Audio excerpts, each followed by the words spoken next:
Hello everyone, welcome to home science classes. Home science classes में आपका स्वागत है। कैसे हैं आप?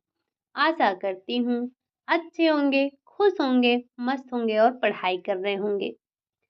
आपको पता है कि आज मंडे है। मंडे को हमारी थ्योरी की क्लासेस होनी चाहिए थी, लेकिन कल संडे था और संडे को हम करते हैं प्रैक्टिस। अब भारी बारिश की वजह से थोड़ा लाइट गड़बड़ हो गया था और यहाँ पर इंटरनेट इशू होने की वजह से कल आपकी क्लास नहीं हो पाई थी। तो कल की क्लास को आज हम करेंगे, यानी कि जो हमारा प्रैक्टिस सेशन होने वाला था कल, वो आज होगा। आज हम करेंगे प्रैक्टिस, वो भी किन टॉपिक से रिलेटेड, जो आपने पढ़ा है लास्ट वीक में। लास्ट वीक में आपने देखा था जो हमारे भारत के परंपरागत व्यवसाय हैं, उनके बारे में देखा था। शुभ कार्यकी को समझा था। पोषण से संबंधित कुछ कार्यक्रमों को देखा था।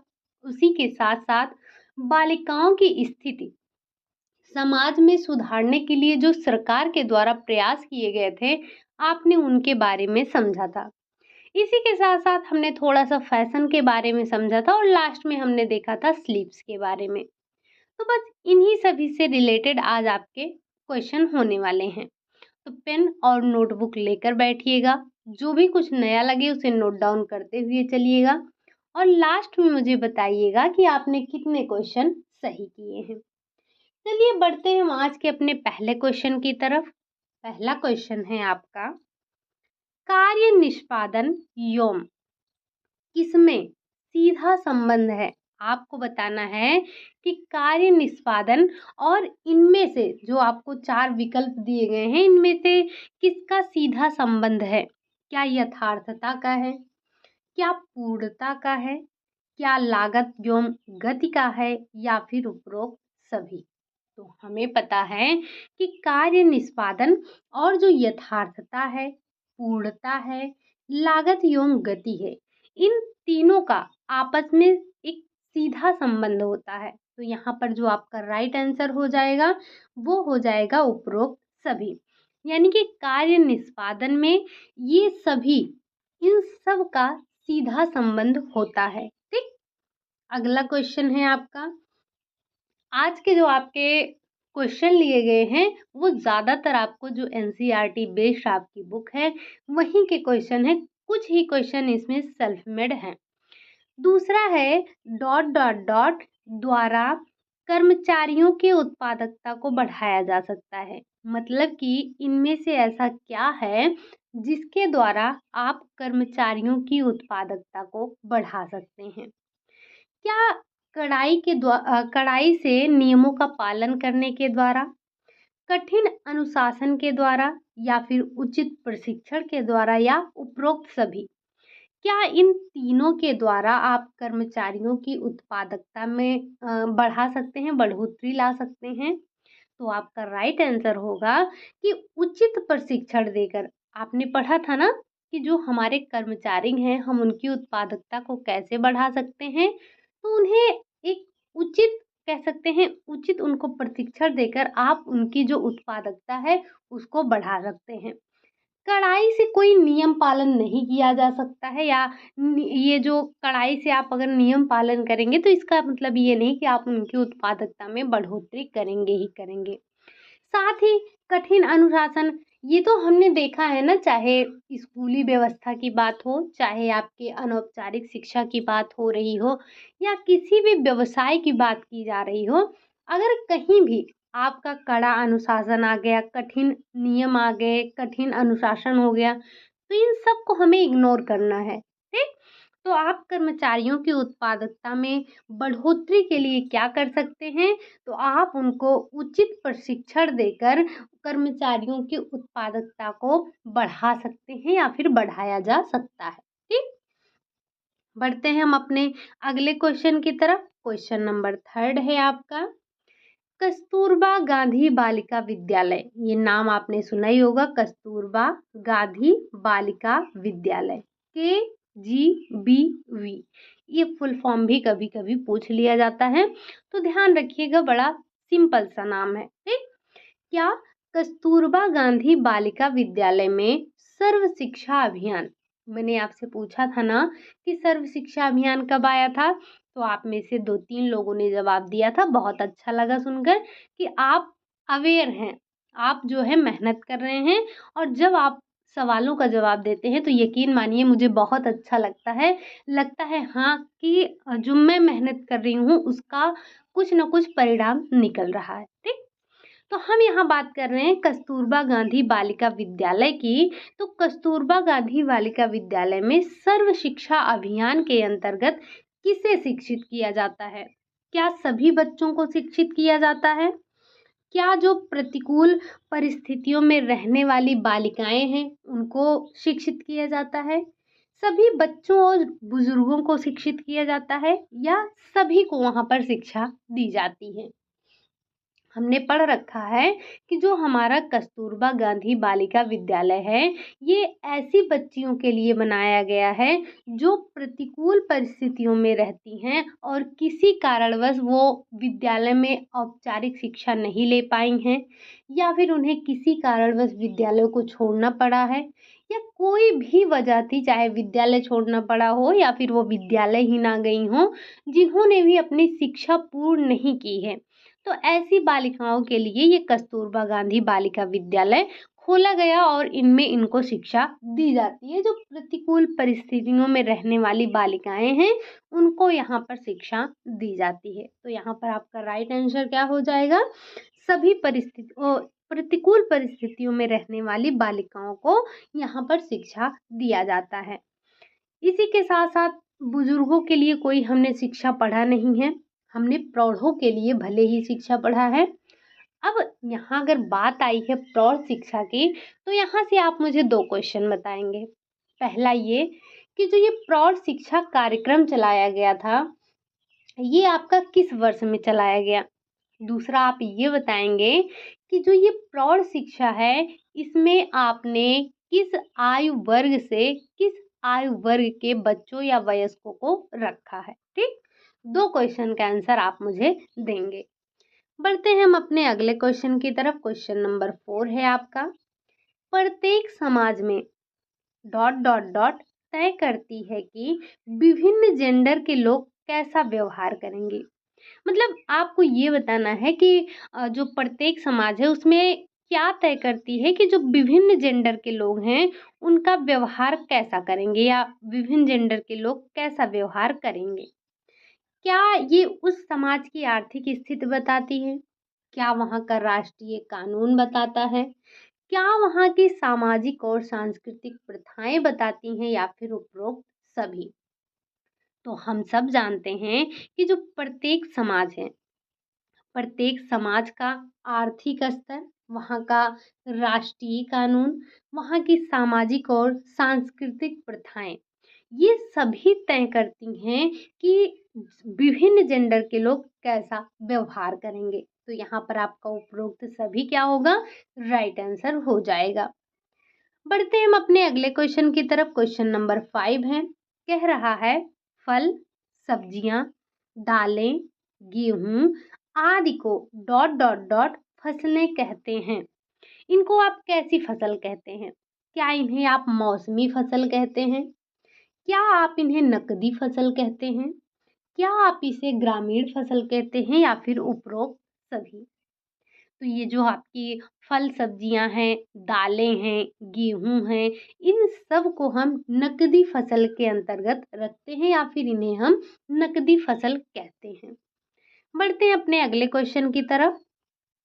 क्वेश्चन नंबर 6 है, बुनाई एक प्रमुख क्या कैसा उद्योग है? क्या ये पारंपरिक उद्योग है? क्या ये कुटीर उद्योग है? क्या ये सार्वजनिक उद्योग है या फिर उपरोक्त सभी? आपको बताना है। आपने बुनाई के बारे में तो पढ़ा ही है, तो बुनाई कैसा उद्योग है? ये परंपरागत उद्योग है? नहीं, ये क्या है? बुनाई को हम कुटीर उद्योग के अंतर्गत रखते हैं। कैसे रखते हैं? तो कुटीर उद्योग के अंतर्गत इसको हम रखते हैं। ठीक, अगला क्वेश्चन है क्वेश्चन नंबर 7। अगर आपको थोड़ी सी वॉइस में प्रॉब्लम हो रही होगी, थोड़ा सा कोऑपरेट करिएगा क्योंकि थोड़ी सी गले में प्रॉब्लम है। आपको पता ही है कि मौसम थोड़ा-सा चेंज हो रहा है, तो इस वजह से थोड़ी-सी दिक्कत हो रही है। क्वेश्चन नंबर 7 आपसे कह रहा है, किसी कार्य स्थल पर कार्य की प्रभावशीलता को निम्न में से किस प्रकार सुधारा जा सकता है? यानी कि जो किसी भी कार्यस्थल पर जो कार्य की प्रभावशीलता है, आप उसको कैसे सुधार सकते हैं? क्या त्रुटियों में वृद्धि करके? क्या उत्पादकता में वृद्धि करके? क्या त्रुटियों में कमी करके या फिर 2 और 3 यानी कि उत्पादकता में वृद्धि करके और त्रुटियों में कमी करके आप प्रभावशीलता को सुधार सकते हैं। तो हमें पता है कि त्रुटियों से हम सीखते हैं, लेकिन इसका मतलब ये नहीं होता है कि हम त्रुटियों में वृद्धि करें। आपको पता ही होगा कि प्रयास और त्रुटि का आपने नियम पढ़ा है। ज़रा ये बताइएगा कि ये नियम किसने दिया था? प्रयास और त्रुटि का नियम किसने दिया था? बस यही इतना बताना है और आपको प्राथमिक और गौड़ नियम पर नहीं जाना है। बस आप मुझे इतना बताइएगा कि जो प्रयास और त्रुटि का नियम दिया था, ये दिया किसने था? ठीक? हम यहाँ बात कर रहे हैं कि कार्य को सुधारने की, उत्पादकता में वृद्धि करके और त्रुटियों में कमी करके हम क्या कर सकते हैं, कार्य की प्रभावशीलता में सुधार ला सकते हैं। लेकिन त्रुटियों में वृद्धि करना किसी भी तरह से या किसी भी दृष्टि से सही नहीं है। हाँ, हम ये बिल्कुल पढ़ते हैं कि त्रुटियां होना आवश्यक है, त्रुटियों से ही हम सीखते हैं, लेकिन इसका मतलब ये नहीं है कि हम त्रुटियों को बढ़ावा दें। ठीक? तो यहाँ पर आपका जो 4th वाला ऑप्शन है वो सही हो जाएगा। अगला क्वेश्चन है, क्वेश्चन नंबर 8 है, कार्यस्थल पर सुकार्यकी का उपयोग किए किस तरह से अधिक लाभप्रद साबित हो सकता है? सुकार्यकी यानी कि एर्गोनॉमिक्स के बारे में आप सभी ने पढ़ा है। तो कार्यस्थल पर जो सुकार्यकी है, इसका उपयोग किस तरह अधिक लाभप्रद साबित हो सकता है?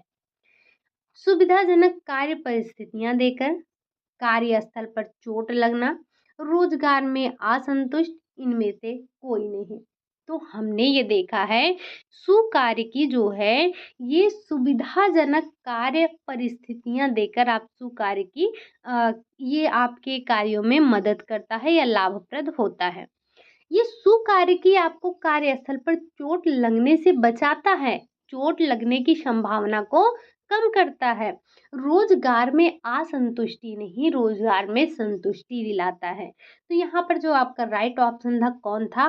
पहला था कि जो सुकार्यकी है, कार्यस्थल पर सुकार्यकी का उपयोग सुविधाजनक कार्य परिस्थितियां देकर अधिक लाभप्रद साबित हो सकता है। ठीक, बढ़ते हैं हम अपने अगले क्वेश्चन की तरफ।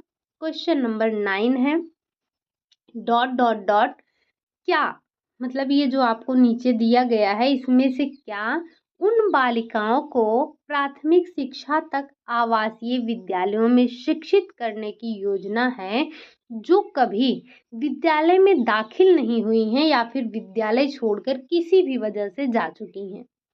क्या ये आईसीडीएस करता है? क्या ये डीएफआईडी करता है? क्या आईसीएमआर करता है या फिर केजीबीवी करता है? तो हमें पता है कि ये जो हमारा कस्तूरबा गांधी बालिका विद्यालय है, ये उन बच्चियों को, उन बालिकाओं को प्राथमिक शिक्षा तक आवासीय विद्यालय में शिक्षित करने की योजना है जो कभी विद्यालय नहीं गई हैं या किसी वजह से उन्होंने अपनी जो विद्यालय की शिक्षा है उनको छोड़ दिया है।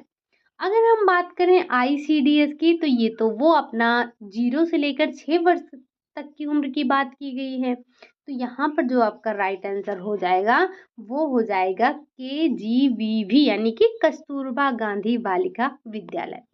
जरा एक बार कमेंट करके बताइएगा आईसीडीएस और आईसीएमआर के फुल फॉर्म को। ठीक, बढ़ते हैं हम अपने अगले क्वेश्चन की तरफ।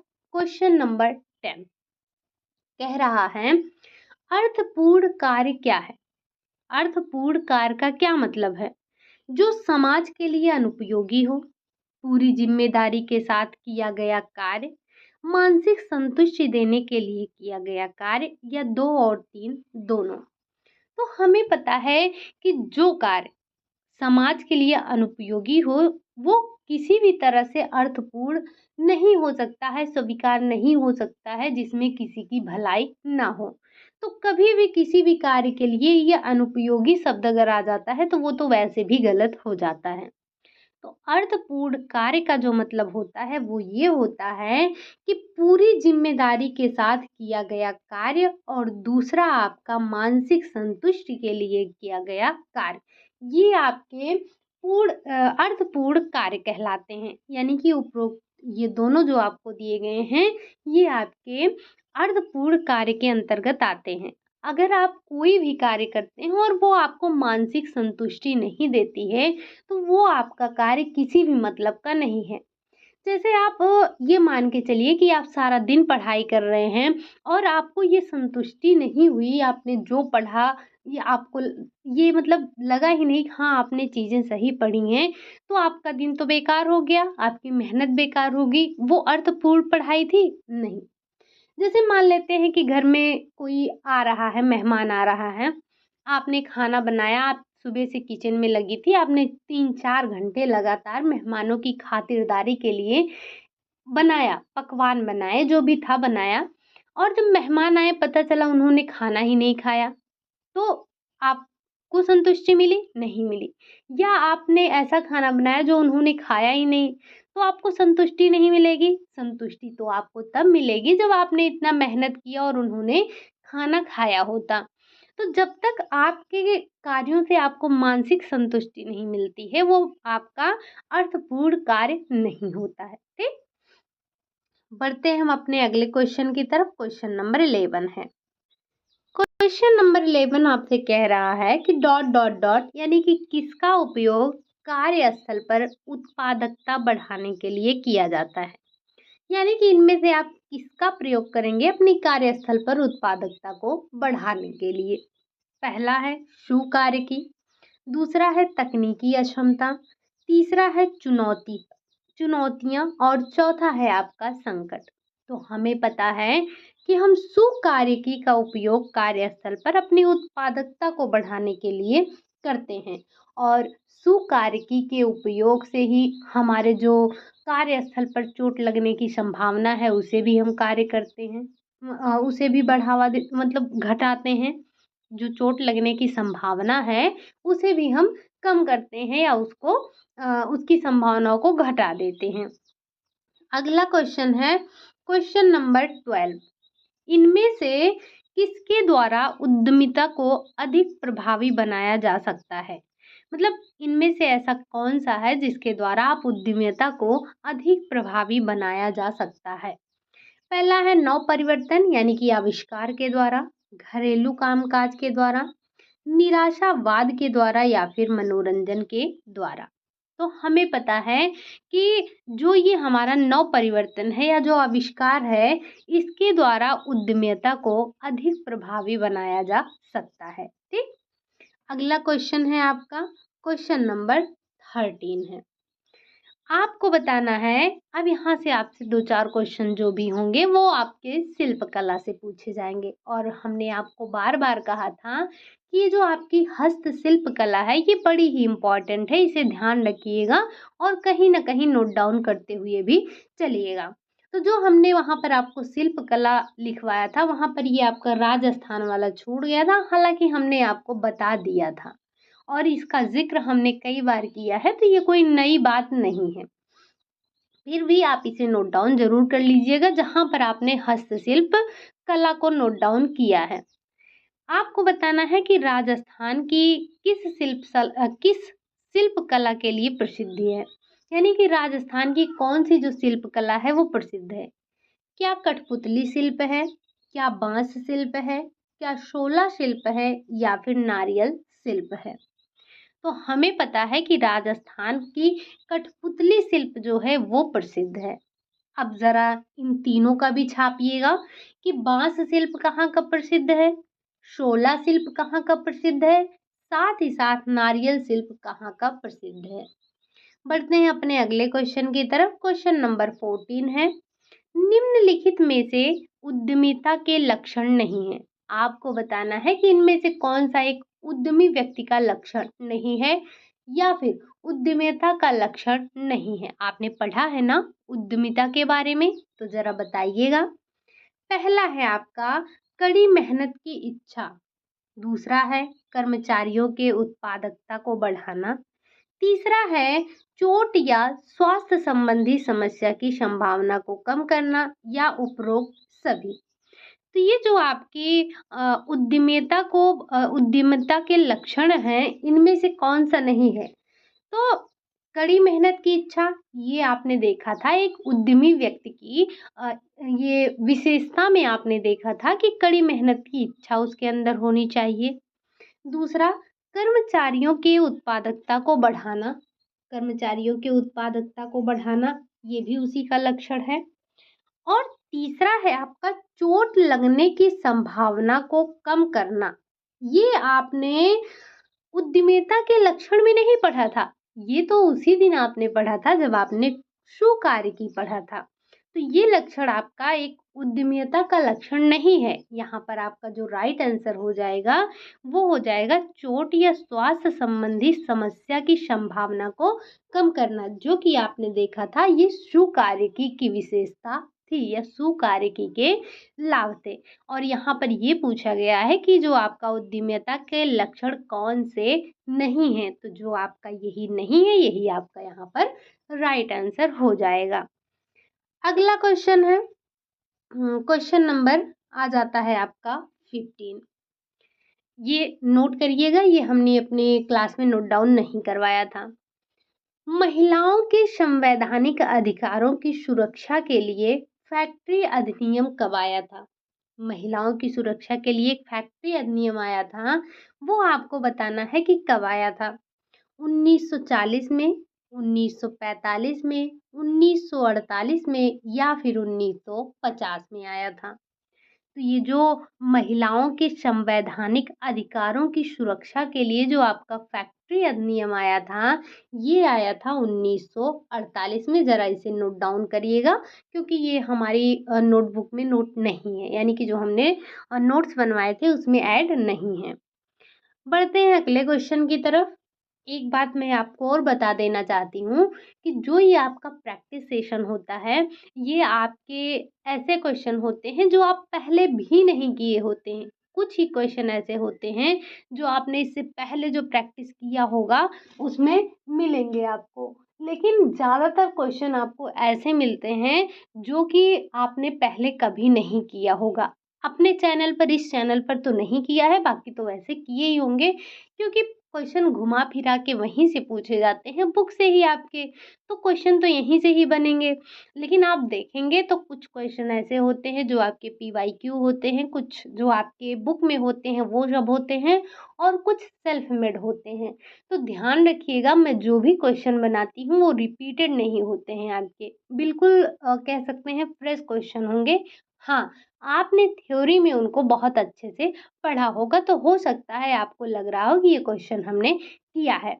लेकिन ध्यान रखिएगा, आप जाकर जितनी भी अपने चैनल पर प्लेलिस्ट बनी है उसमें आप जो भी प्रैक्टिस सेशन वाला प्लेलिस्ट है, आप वहाँ पर देखेंगे तो ये सारे, इनमें से कोई भी क्वेश्चन आपको वहाँ पर नहीं मिलने वाला है। तो प्लीज़ आपसे रिक्वेस्ट है कि जो पुराने प्रैक्टिस करवाए गए हैं उनको भी एक बार देखते हुए चलिएगा, चाहे वो बीपीएससी के नाम से बने हों, चाहे आपके किसी भी नाम से बने हों, प्रैक्टिस तो आपकी प्रैक्टिस ही है। तो एक बार आप अपने चैनल पर जो भी प्रैक्टिस सेट करवाए गए हैं उनको एक बार ज़रूर देखिएगा। आपको हर क्लास के जो भी क्वेश्चन होंगे वो बिल्कुल नए-नए मिलेंगे, रिपीटेड क्वेश्चन नहीं मिलने वाले हैं, ठीक? तो यहाँ भी जो आपको नया लगता है नोट डाउन करते हुए चलिएगा। चलिए बढ़ते हैं हम अपने अपने अगले क्वेश्चन पर। क्वेश्चन नंबर 16 है, कह रहा है नारियल शिल्प कहाँ की पारंपरिक हस्तशिल्प कला है? क्या ये उड़ीसा की है? क्या ये केरल की है? क्या ये बंगाल की है, या फिर ये बिहार की है? तो ये जो आपका नारियल शिल्प है ये आपका प्रसिद्ध है केरल का, लेकिन इसी के साथ साथ मैंने आपको एक बात और बोला था कि अगर कभी केरल ना देकर दक्षिण भारत दे दिया जाएगा, तो भी आपको इस बात को ध्यान रखना है कि जो दक्षिण भारत का अगर हस्तशिल्प पूछा है और वहाँ पर आपको देखने को मिल जाए नारियल शिल्प, तो आप ध्यान रखिएगा, वहाँ भी लगाइएगा, ठीक। अगर केरल दिया है तब तो ये बहुत अच्छी बात है। बढ़ते हैं अपने अगले क्वेश्चन की तरफ। क्वेश्चन नंबर 17 है, महाराष्ट्र की पारंपरिक हस्तकला है, क्या है? कठपुतली है? नहीं। नारियल शिल्प है? नहीं। बांस शिल्प है? नहीं। फिर क्या है? वर्ली चित्रकला। ये जो आपका वर्ली चित्रकला है, ये आपके महाराष्ट्र की परंपरागत हस्तशिल्प कला में से एक है। अगला क्वेश्चन है आपका क्वेश्चन नंबर 18। आपको बताना है कि इनमें से कौन सा सुमेलित नहीं है। अब यहाँ पर आपको दिया गया है चिन्ह पटन की मूर्तियां, क्या ये कर्नाटक की हैं? सोला शिल्प, क्या ये उड़ीसा का है? बांस शिल्प, क्या ये असम का है? कठपुतली, क्या ये केरल का है? तो आपको बताना है कि इनमें से कौन सा सुमेलित नहीं है। कोई 3 है जो आपका सुमेलित है, सिर्फ एक ही है जो कि सुमेलित नहीं है। हमें पता है कि जो चिन्ह पटन की मूर्तियां हैं वो कर्नाटक की प्रसिद्ध है। इसी के साथ साथ जो शोला शिल्प है वो आपका ओडिशा का है। बांस शिल्प आपके असम का प्रसिद्ध है, लेकिन ये जो कठपुतली है ये आपके केरल की नहीं बल्कि राजस्थान की है। अगर हम बात करें केरल की, तो अभी अभी हमने देखा वो जो नारियल के खोल का बना हुआ शिल्प होता है वो है। ये बड़े अच्छे अच्छे बनते हैं, कभी आप जाइए और नेट पर देखिए कितने अच्छे अच्छे, मतलब आप देखेंगे वहां पर डालेंगे तो नारियल खोल या नारियल शिल्प कला ऐसे करके डालेंगे ना, तो आपको देखने को मिलेगा। और ये बांस के शिल्प मतलब बहुत ही यूनिक बनाए जाते हैं ये सारी चीजें, तो आप वहां पर एक बार जाकर देखिएगा जरूर। ये हमने अपनी क्लास में फिगर वगैरह नहीं लगवाए थे, एक बार आप जाकर अपने आप से जरूर देखिएगा, ठीक। बढ़ते हैं हम अपने अगले क्वेश्चन की तरफ। क्वेश्चन नंबर 19 है, डॉट डॉट डॉट की के अंतर्गत श्रमिकों और उनके पर्यावरण के बीच संबंधों का अध्ययन किया जाता है। मतलब आपको बताना है कि इनमें से किसके अंतर्गत व्यक्तियों और उनके पर्यावरण के बीच संबंधों का अध्ययन किया जाता है। क्या ये उद्यमिता में होता है? क्या ये आपका सुकार्यकी में होता है? आजीविका में होता है? या फिर इनमें से कोई नहीं? तो ये जो आपका सुकार्यकी है, सुकार्यकी के ही अंतर्गत श्रमिकों और उनके पर्यावरण के बीच जो भी संबंध है उसका अध्ययन किया जाता है। अगला क्वेश्चन है क्वेश्चन नंबर 20।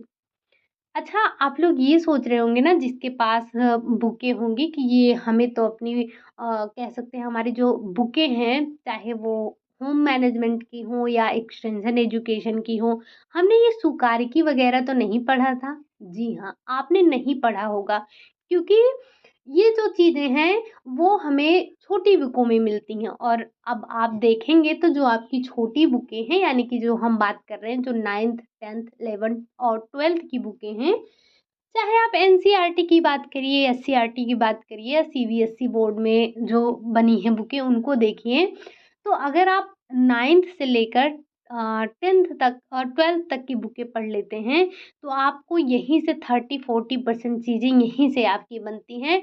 और यहाँ पर ऐसी चीज़ें आपको मिल जाती हैं जो कि आपकी जो बुकें हैं एक एक ब्रांच की अलग अलग हैं, वहाँ पर ही नहीं मिल पाती हैं। तो अगर हो सके, पॉसिबल हो तो बुकों को पढ़िएगा। हालाँकि मैंने जो भी टॉपिक थे वहाँ पर मैंने करवा दिए हैं। लेकिन क्या होता है ना कि जब आप बुकें पढ़ते हैं तो आपकी जो ये अंडरस्टैंडिंग बेस्ड जो क्वेश्चन पूछे जाते हैं वो बहुत अच्छे से कर पाते हैं। यहाँ पे हम लोग आपको क्या गाइडेंस ही तो कर सकते हैं। सिर्फ़ आपको जैसे जो फैक्ट हैं वो फैक्ट आपको बता सकते हैं। फैक्ट को आप याद कर सकते हैं। लेकिन आप जो बेस बनता है ना, वो बेस बनाने के लिए आपको उन बुकों को पढ़ना बहुत ज़रूरी है। ठीक? हालाँकि जो इम्पोर्टेंट पॉइंट होते हैं हम वो आपको नोट डाउन करवा देते हैं। चलिए अब हम बात करते हैं अपने क्वेश्चन नंबर 20 की, जो कि है बेटी बचाओ बेटी पढ़ाओ योजना। ये भारत सरकार द्वारा कब शुरू की गई थी? क्या ये 2004 में शुरू हुई, 2010 में शुरू हुई, 2015 में हुई या फिर 2017 में हुई? तो हमने देखा है कि जो बेटी बचाओ बेटी पढ़ाओ योजना है, ये बेटियों की सुरक्षा के लिए, जैसे क्या होता था कि पहले जो लोगों की सोच थी वो क्या हुआ करती थी कि बेटा हमारे वंश को चलाएगा, बेटी तो पराया धन है। तो इसी मानसिकता से लोग बेटियों का विवाह या तो जल्दी कर देते थे, और बहुत लोग क्या करते थे, बेटियों को गर्भ में ही मार देते थे या फिर बच्चियों के जन्म होने के बाद उनको मार देते थे या कहीं पर फेंक देते थे। तो बेटियों को बचाने के लिए सरकार द्वारा प्रयास किया गया था, बेटी बचाओ और बेटी पढ़ाओ एक योजना चलाई गई थी। ये योजना कब चलाई गई थी? इस योजना की शुरुआत हुई थी 2015 में। ठीक, बढ़ते हैं अपने अगले क्वेश्चन की तरफ। क्वेश्चन नंबर 21, निम्न में से कौन सा एक उद्यमी के लिए अवरोध है? यानी कि जो उद्यमी व्यक्ति है उसके लिए इनमें से क्या एक अवरोध का कार्य करता है? क्या मजबूत समर्थन तंत्र, या यथार्थवादी होना, या फिर लचीला एवं विनम्र होना, या कड़ी मेहनत की अनिच्छा? अरे भाई, ये जो उद्यमी के अवरोध में बाधा है, ये तो कह सकते हैं जो मजबूत समर्थ तंत्र जो है ये तो बढ़ावा देता है, यथार्थवादी ये भी बढ़ावा देता है, लचीला और विनम्र होना ये भी बढ़ावा ही देता है, लेकिन ये जो कड़ी मेहनत की अनिच्छा है ना, ये अवरोध का कार्य करती है। कहीं भी हो, अगर कोई व्यक्ति कड़ी मेहनत करने की इच्छा रखता है तो उसको सफल होना निश्चित है। तो उसी तरह से एक उद्यमी भी है, अगर उसके अंदर कड़ी मेहनत की इच्छा नहीं है या कड़ी मेहनत की अनिच्छा है तो ये उसके लिए बाधा का कार्य करती है, अवरोध का कार्य करती है। यहाँ पर आपका चौथा वाला ऑप्शन राइट हो जाएगा। अगला क्वेश्चन है क्वेश्चन नंबर 22, श्रीमती गृह उद्योग लिज्जत पापड़ महिलाओं का एक संगठन है। उम्मीद है कि आपने इसे पढ़ा होगा, हमने टेलीग्राम पर शेयर किया था। तो ये जो आपका श्री महिला गृह उद्योग लिज्जत पापड़ है, ये महिलाओं का एक संगठन है। यहाँ किस प्रकार के संगठन का उदाहरण है? क्या ये महिला सशक्तिकरण का उदाहरण है? क्या ये असंगठित महिला सशक्तिकरण का उदाहरण है? राष्ट्रीय कार्य योजना का उदाहरण है, या फिर ये आंगनबाड़ी का उदाहरण है? तो हमें पता है कि जो ये श्री महिला गृह उद्योग लिज्जत पापड़ महिलाओं का एक संगठन है, जो कि संगठित महिला सशक्तिकरण का एक उदाहरण है। किसका? संगठित महिला सशक्तिकरण का एक उदाहरण है, जो कि एक महिला ने 7 महिलाओं को लेकर ये कार्य शुरू किया था। और आज देखेंगे तो देश के हर एक कोने में आप देखेंगे, भारत के किसी भी कोने में कोई भी प्रोग्राम हो, बिना लिज्जत पापड़ के प्रोग्राम ही नहीं पूरा हो सकता है, हम ये कह सकते हैं। ठीक, बढ़ते हैं हम अपने अगले क्वेश्चन की तरफ। क्वेश्चन नंबर 23 है, थायराइड ग्रंथ की क्रिया किस हार्मोन के द्वारा नियंत्रित होती है? आपको बताना है कि ये जो थायराइड ग्रंथ की क्रिया है ये किस हार्मोन के द्वारा नियंत्रित की जाती है? क्या ये थायरॉक्सिन के द्वारा नियंत्रित होता है, रेटिनॉल के द्वारा नियंत्रित होता है, थायराइड स्टिमुलेटिंग हार्मोन के द्वारा नियंत्रित होता है, या फिर उपरोक्त में से सभी के द्वारा? हमें पता है कि जो थायराइड ग्लैंड की जो क्रिया है वो थायराइड स्टिमुलेटिंग हार्मोन के द्वारा नियंत्रित किया जाता है। थायराइड स्टिमुलेटिंग हार्मोन, ठीक, TSH, ये फुल फॉर्म आपसे पूछा जा चुका है, तो ध्यान रखिएगा। TSH का फुल फॉर्म है थायराइड स्टिमुलेटिंग हार्मोन। और ये आपका किसका नियंत्रण करता है? तो जो थायराइड ग्रंथ से हार्मोन निकलता है, इसके द्वारा ये नियंत्रित, यानी कि थायराइड ग्रंथ की क्रिया को ये नियंत्रित करने का कार्य करता है। ठीक, आपने ग्लैंड के बारे में पढ़ा था, जब आपने फिजियोलॉजी का चैप्टर पढ़ा था तो वहाँ पर आपने थायराइड ग्लैंड, पीनियल ग्लैंड, इन सब के बारे में आपने पढ़ा था। पीयूष ग्लैंड, मास्टर ग्लैंड किसे कहते हैं, ये सारी चीज़ें आपने पढ़ी थी। तो ये बड़ी ही इम्पोर्टेंट है, इन्हें ध्यान रखिएगा, नोट डाउन करते रहिएगा, रिवीजन करते रहिएगा। ठीक, पढ़ते हम अपने अगले क्वेश्चन की तरफ। क्वेश्चन नंबर 24 है किसी भी देश के नागरिकों का अच्छा या बुरा पोषक स्तर डॉट डॉट डॉट को सीधे प्रभावित करता है। यानी कि किसी भी देश के नागरिकों का स्वास्थ्य अच्छा है या बुरा, उनके पोषक स्तर का किस पर सीधा प्रभाव पड़ता है। क्या ये देश की अर्थव्यवस्था पर पड़ता है, देश की प्रगति पर करता है, देश की उत्पादकता पर करता है, या फिर उपरोक्त सभी। तो ये इस चीज़ से हम सब वाकिफ हैं कि अगर किसी देश के नागरिक का स्वास्थ्य अच्छा है या बुरा है, इस चीज़ का प्रभाव देश की अर्थव्यवस्था पर भी पड़ता है, देश की प्रगति पर भी पड़ता है, देश की उत्पादकता पर भी पड़ता है। तो यहाँ पर उपरोक्त सभी आपका राइट आंसर हो जाएगा। अगला क्वेश्चन है क्वेश्चन नंबर 25। क्वेश्चन नंबर 25 आपसे कह रहा है कि यह कथन किसका है कि कुपोषण की समस्या राष्ट्र के लिए शर्म का विषय है। मतलब कि किसने कहा है कि कुपोषण की समस्या राष्ट्र के लिए शर्म का विषय है। मैं राष्ट्र से अनुरोध करता हूं कि शपथ लें और 5 वर्षों में कुपोषण के उन्मूलन के लिए कड़ा प्रयास करें। ये किसका कहना है? नरेंद्र मोदी का, महात्मा गांधी का, डॉक्टर मनमोहन सिंह का, या फिर मदर टेरेसा का? तो ये जो कथन कहा गया है ना, ये डॉक्टर मनमोहन सिंह के द्वारा बोला गया है। इस पॉइंट को जरा नोट डाउन करिएगा। अगला क्वेश्चन है क्वेश्चन नंबर 26 है। आपको बताना है कि 0 से 6 वर्ष की आयु समूह के सभी संवेदनशील बच्चों, गर्भवती महिलाओं तथा सभी धात्री माताओं के लिए शुरू किया गया कार्यक्रम है। आपको 6 वर्ष तक के जो बच्चों के लिए, धात्री माताओं के लिए, या फिर जो गर्भवती माताएं हैं, इनके लिए जो कार्यक्रम शुरू किया गया है उसके बारे में बताना है।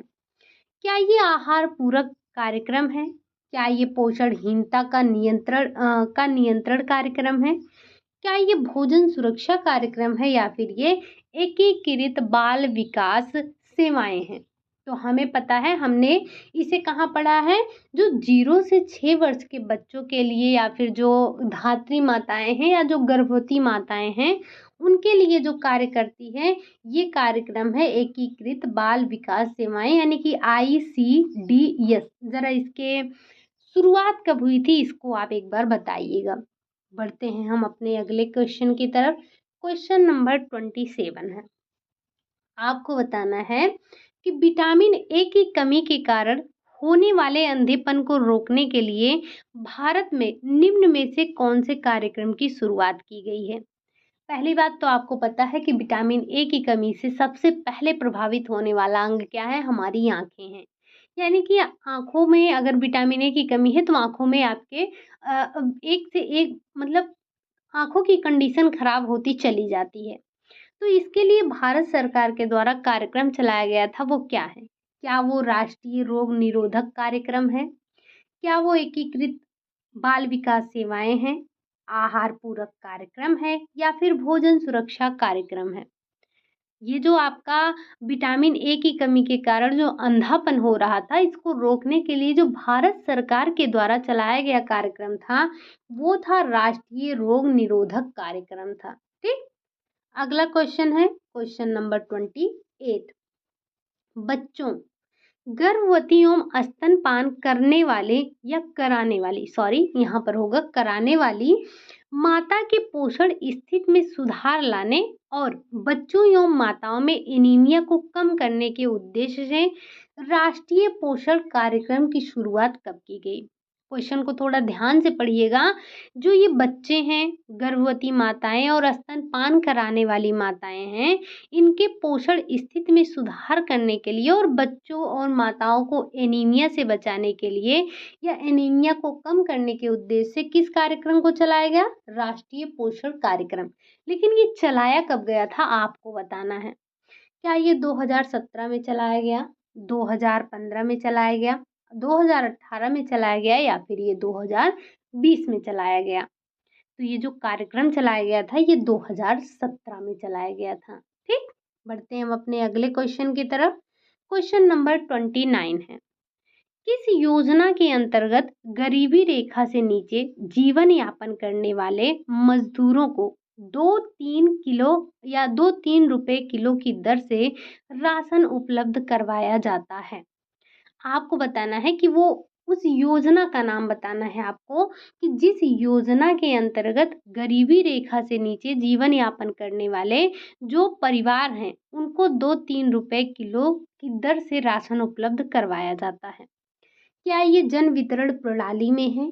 क्या ये अंत्योदय अन्न योजना में है? या फिर अन्नपूर्णा योजना में है या इनमें से कोई नहीं? तो ये जो आपका 2-3 रुपए किलो राशन प्रोवाइड करवाया जाता है गरीबी रेखा से नीचे जीवन यापन करने वाले लोगों को, वो करवाया जाता है आपका अंत्योदय अन्न योजना में। कहाँ पर करवाया जाता है? वो करवाया जाता है आपका अंत्योदय अन्न योजना में। अगला क्वेश्चन है, क्वेश्चन नंबर 30 है, आपका बताना है कि IRDP का पूरा नाम क्या है? आपने अभी पढ़ा था ना, जब ये आपने पोषण संबंधी योजनाएं पढ़ी थी, तब आपने वहाँ पर पढ़ा था कि ये जो आपका IRDP है, इसका पूरा नाम क्या है? इंटीग्रेटेड रूरल डेवलपमेंट प्रोग्राम है, इंटरनेशनल रूरल डेवलपमेंट प्रोग्राम है, innovator rural for development programme है, या फिर इनमें से कोई नहीं। तो ये जो आपका IRDP है, इसका जो फुल फॉर्म है वो क्या है? वो है आपका इंटीग्रेटेड रूरल डेवलपमेंट प्रोग्राम। क्या है? Integrated rural development programme. ठीक। तो ये मुझे लगता है आज हमें अपनी 30 क्वेश्चन तक ही रखना चाहिए, क्योंकि थोड़ी सी प्रॉब्लम होने की वजह से आपकी क्लास कंटिन्यू नहीं हो पाएगी। कल हम अपनी क्लास को कंटिन्यू करेंगे। आज हमने यहाँ पर 45 क्वेश्चन ही लिए थे, बट हम इसमें कल 15 क्वेश्चन और ऐड करके आपको पूरा 60 कल भी आपको 30 या 35 प्लस क्लास करवा देंगे। जो पीछे आपकी कह सकते हैं 2-3 टॉपिक बच गए थे जब हमने प्रैक्टिस किया था, तो वहाँ पर हमने 2-3 टॉपिक आपका नहीं लिया था, उसको भी इंक्लूड करके कुछ स्लिप्स वगैरह से और क्वेश्चन लेके कल हम इसको आपको कंप्लीट करवा देंगे। आज के सेशन में हम यही 30 क्वेश्चन ही रखेंगे। क्वेश्चन आपके अभी और भी हैं, लेकिन मुझे लगता है कि इसे मुझे कल करवाना चाहिए, क्योंकि थोड़ी सी प्रॉब्लम ज़्यादा हो रही है, तो आपकी क्लास को कंटिन्यू नहीं कर पाएंगे। इसके लिए हम आज की क्लास को यहीं तक रखते हैं। क्लास आपको कैसी लगी? उम्मीद है कि जो आपने 30 क्वेश्चन किए हैं ये आपको पसंद आए होंगे। जो नया लगा होगा आप इन्हें नोट डाउन कर लीजिएगा और मुझे ये बता दीजिएगा कि आपने 30 में से कितने क्वेश्चन सही किए हैं। बाकी जो भी क्वेश्चन बच रहे हैं उसको हम कल करने की कोशिश करेंगे, और अगर सब कुछ ठीक रहा तो कल हम आपकी 50 प्लस क्वेश्चन करवा देंगे। यानी कि 30 ये हैं, 30 और आपको ऐड करवा के हम यहाँ पर आपको कंप्लीट करवा देंगे। ठीक। तो आपको परेशान नहीं होना है, आपका वैसे भी सिलेबस काफ़ी कुछ कंप्लीट है, बस जो छोटे छोटे बिंदु बचे हैं हम उन्हें कवर अप करते हैं, और जो चीज़ें हमने बिल्कुल शॉर्ट में पढ़ी है उनको थोड़ा डिटेल में पढ़ने की कोशिश कर रहे हैं। तो वैसे भी आपकी प्रैक्टिस ही चलनी है, आप कल हम इसको कंप्लीट कर लेंगे, तो आपको परेशान होने की आवश्यकता नहीं है। ये मत करिएगा कि आज आपने सिर्फ 30 क्वेश्चन ही करवाए हैं। देखिए, मैं आपको 50 क्वेश्चन करवाती हूँ, 50 से कम नहीं करवाती हूँ, 50 क्वेश्चन आपके करवाती हूँ। तो थोड़ी सी दिक्कत है, तो आप भी उम्मीद है कि समझेंगे बात को। बाकी कल हम प्रैक्टिस करते हैं, आज के लिए बस यही रखते हैं। क्लास अगर अच्छी लगी हो तो लाइक करिएगा, चैनल को सब्सक्राइब करिएगा, साथ ही साथ जो आपसे 2-3 क्वेश्चन मैंने पूछे हैं उनका भी आंसर ज़रूर दीजिएगा। ठीक। मिलते हैं कल की क्लास में अपने और भी क्वेश्चन के कुछ नए नए क्वेश्चनों के साथ में। तब तक के लिए बाय बाय, टेक केयर।